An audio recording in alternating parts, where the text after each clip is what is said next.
বন্ধুরা, আশা করি তোমরা সবাই ভালো আছো। তো ওয়েলকাম টু মাই চ্যানেল। আমি সোমনাথদার কোচিং সেন্টার থেকে তোমাদের সবাইকে স্বাগত। বন্ধুরা, আজ আমি ক্লাস 10-এর মডেল অ্যাক্টিভিটি টাস্ক ইংলিশ এর পার্ট 3 নিয়ে আলোচনা করছি। তো বন্ধুরা, পশ্চিমবঙ্গ মধ্যশিক্ষা পর্ষদ থেকে আগে কিন্তু মডেল অ্যাক্টিভিটি টাস্ক 1 ও পার্ট 2 দেওয়া হয়েছিল। তো আশা করি বন্ধুরা এই উত্তরগুলো তোমরা অবশ্যই করে নিয়েছো। তো যে সমস্ত বন্ধুরা এখনও মডেল অ্যাক্টিভিটি টাস্ক 1 ও 2 করনি, তো তোমরা আমার চ্যানেলের প্লেলিস্টে যাও, প্লেলিস্টে গিয়ে ক্লিক করে ক্লাস 10-এ যাও, দেখবে ওর মধ্যে পরপর মডিউল অ্যাক্টিভিটি টাস্ক 1, 2 এবং 3 পরপর প্রশ্ন এবং উত্তরগুলো কিন্তু আমি করে রেখেছি। তো তোমরা ওখানে গিয়ে উত্তরগুলো কিন্তু করে নিতে পারো। তো এটা হচ্ছে তোমাদের আজকে ক্লাস 10-এর পার্ট 3-র প্রশ্ন। তা এই উত্তরগুলো যে আমি সলভ করছি, তো তোমরা ভিডিওটি অবশ্যই লাস্ট পর্যন্ত দেখো। তো দেখো, model activity task class 10 English, দেখো কি বলছে যে read the text given below. নিচের টেক্সটিকে পড়তে বলছে, and answer the question that follow, এবং যে কোশ্চেনগুলো দিচ্ছে তার উত্তরগুলো এখান থেকেই করতে হবে। তা দেখো বলছে এটা কিন্তু দেখে না, উই হ্যাড এ কাইট, অর্থাৎ তোমরা বুঝতে পারছো এটা তোমাদের আওয়ার রানওয়ে কাইট থেকে এটাকে তুলে দেওয়া হয়েছে। তা এই প্যাসেজটি আশা করি তোমাদের প্রত্যেকেরই পড়া আছে, এবং তাও আমি আর একবার অল্প এবং পড়িয়ে দিচ্ছি, তো তোমরা একটু বুঝে নাও, তাহলে উত্তরটা করতে আমাদের সুবিধা হবে। তা পড়ছি, দেখো, we had a kite, we had a kite, আমাদের একটি ঘুড়ি ছিল, দ্যাট ওয়াজ বিগ, যেটা খুবই বড়, and covered with lovely red paper, আর সুন্দর লাল কাগজে মোড়া। তা বন্ধুরা বুঝতে পারলে কি বললাম, যে আমাদের একটা ঘুড়ি ছিল যেটা খুবই বড় আর সুন্দর লাল কাগজে মোড়া। দেখো, we pasted gold tinsel stars and all over it and had written our names full on it. Clot lit and flipper lit, big half moon lighthouse. এই ঘুড়িটির গায়ে কী করেছে, যে এটির সারা গায়ে আমরা সোনালি তারার আকৃতির চুমকি সেটে দিয়েছিলাম, এবং আমাদের পুরো নাম ক্লট লিট এবং ফ্লিপার লিট বিগ হাফ মুন বাতিঘর লেখা ছিল এর উপরে, অর্থাৎ ঘুড়িটার ওপরে। পরের বেলা দেখো, ওয়ান ডে, একদিন, there was a grand wind for kite flying, একদিন ঘুড়ি ওড়ানোর উপযোগী চমৎকার হাওয়া বইছিল। I am not sure how it happened, আমি ঠিক বুঝতে পারলাম না। But as I was bringing the kite from the house, মানে আমি বুঝতে পারলাম না কী করে এটা ঘটলো, কিন্তু বাড়ি থেকে ঘুড়িটা নিয়ে আসার সময় I tripped and fell over the rocks, আমি হোঁচট খেয়ে পাথরের উপর পড়ে গেলাম। My elbow went clear through the kite making a big hole, আমার কুনিটা ঘুড়ির মধ্যে ঢুকে গেল ও একটা বড় সড়ো ফুটো তৈরি হয়ে গেল। আচ্ছা, পরেরটা দেখো, বলছে we had to hurry to fix a kite if we wanted to send it up before the wind fail, আমাদের খুব তাড়া ছিল ঘুড়িটা ঠিক করার, যাতে আমরা বাতাস কমে যাওয়ার আগেই ঘুড়িটাকে ওড়াতে পারি।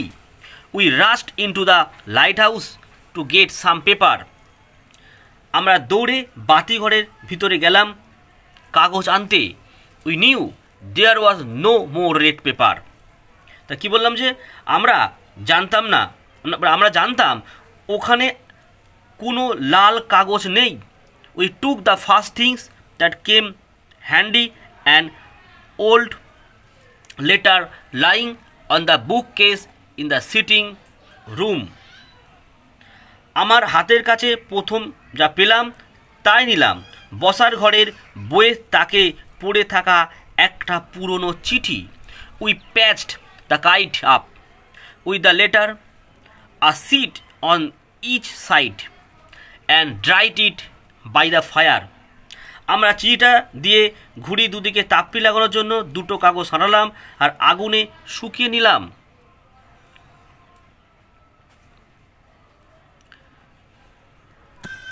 তারপর দেখে নাও যে we started out and up went the kite like a bird. আমরা শুরু করে দিলাম আর ঘুড়িটা পাখির মতো লাইক আ বার্ড পাখির মতো ওপরে উঠে গেল। The wind was glorious and it soared. চমৎকার বাতাস বইছিল আর এটা অনেক উঁচুতেই ভাসছিল। All at once snap and there was Claude standing with a bit of cord in his hand looking foolish. হঠাৎ পটাং আর ক্লড বোকার মতো এক টুকরো সুতো নিয়ে মানে হাতে নিয়ে দাঁড়িয়ে আর আমাদের ঘুড়িটা ভেসে চলে গেল। আওয়ার কাইট হ্যাড সেইল ভেসে চলে গেল, আমাদের ঘুড়িটা ভেসে চলে গেল away over to the mainland, মূল ভূখণ্ডের দিকে। তা আশা করি বন্ধুরা তোমরা প্যাসেজটা পড়াটা বুঝতে পেরেছো। এবার প্রশ্নের উত্তরগুলো করা যাক। তো বন্ধুরা উত্তরগুলো দেখো। Complete the following sentence with information from the text. এরটা কী বলছে দেখে নাও। যা the narrator's elbow went clear through, মানে কী হয়েছিল, দ্য ন্যারেটার এলবো মানে লেখকের কুনুই লেগে ওয়েন ক্লিয়ার থ্রু কী হয়েছে, দ্য কাইট মানে ঘুড়িটার একটা বড় ফুটো তৈরি হয়েছিল, এটা লিখতে হবে। তা উত্তর দেখো এখানে লেখা আছে, বুঝতে পারছো। তা উত্তর আমি এখানে লিখছি দেখে নাও। Through the kite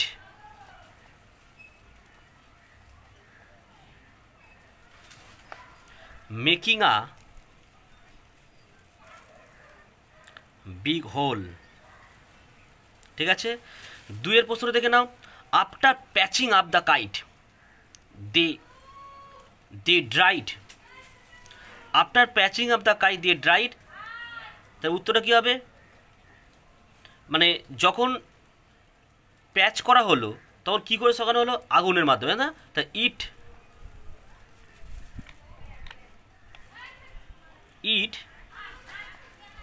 by the fire হলো, ইট বাই দ্য ফায়ার হলো। দেখে নাও এখানে লেখা ছিল বাই দ্য ফায়ার লেখা ছিল। আচ্ছা সেটা দেখে নাও কী বলেছে দেখো। দ্য কাইট সোট লাইক, যখন ঘুড়িটা উপরের দিকে উঠছিল কেমন লাগছে দেখো। এখানে উত্তর লাইক আ বার্ড। উত্তরটা কেমন হবে তাহলে, দ্য কাইট সোট লাইক আ বার্ড। এটা শুধু হবে লাইক আ বার্ড। এবার তোমরা চলে আসো দুয়ের দায়ের কী বলছে দেখে নাও। Rewrite the sentence according to the instruction given in brackets. তো এটা গ্রামারের প্রশ্ন দিয়েছে যে she had read the story change the voice. তো বন্ধুরা দেখে নাও ভয়েসগুলো একবার দেখো। দ্য স্টোরি, সরি বন্ধু এটা এখানে হবে, দ্য স্টোরি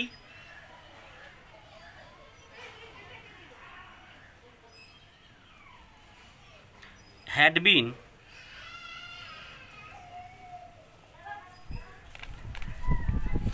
read by সি থাকলে হার। এবারে বিয়েটা দেখে নাও যে he asked his friend are you going to play today, change into indirect speech. উত্তর দেখো, he asked his friend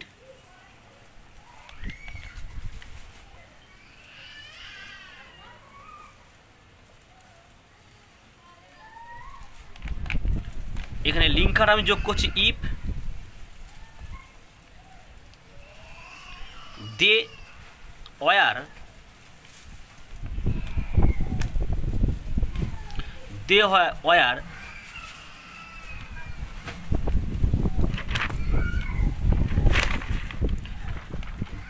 going.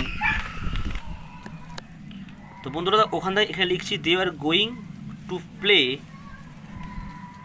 they were going to play today মানে হবে তাহলে that day।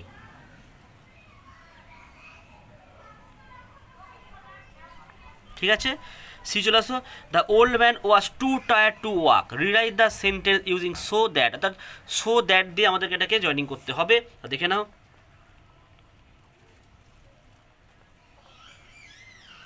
The old man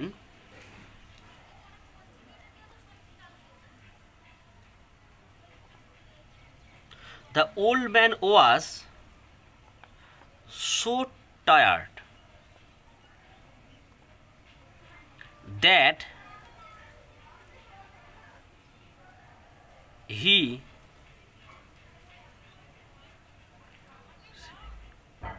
could not walk. ঠিক আছে, এবার চলে আসো তিনের দাগের কী বলছে দেখে না, বলছে write a story in about 100 words using the following points. কী বলছে দেখো, a fisherman went to sea, মানে একজন জেলে সে মাছ ধরতে গিয়েছিল। স্ট্রম অ্যারোস, খুব ঝড় উড়েছিল। বোট রেকড, তিনি পড়ে গেছিলেন। হি ফেল ইনটু দ্য সি, সমুদ্রে। ফ্লটেড ফর 5 days, এবং 5 দিন তিনি ছিলেন ভেসে। Only drank rain water, rescue by ships, return to. তা এইটা আমি লিখেছি বন্ধুরা আমার মতো করে। তো তোমরা আমার লেখাটাও তোমরা নিজে বুঝে নিতে পারো এবং তোমরা নিজেরও কিন্তু এটা লিখতে পারো। তো লেখাটা দেখো। তো বন্ধুরা উত্তরটা আমি এখানে কিন্তু লিখেছি, তোমরা উত্তরটা দেখে নাও। তা এই স্টোরিটার নাম আমি দিয়েছি দেখে নাও, a fisherman and his boat. তা উত্তরটা দেখো। One day the fisherman was fishing from his boat. He was not getting fishes, so he went forward, more forward to catch some fishes. As he came forward, a storm arose, which was very destructive, and he knew it. But as he was far from the river bank, the storm came on the boat, and the boat wrecked, and he fell into the sea. After the storm has gone, everything was okay, but he was lost in the sea and trying to find the direction. For 5 days he was in the sea water. After some time he saw a bank, and took his boat towards that direction. After when he went there, he did inquiry and told everything what was happened, and the ship rescued him properly and left him at his house safely.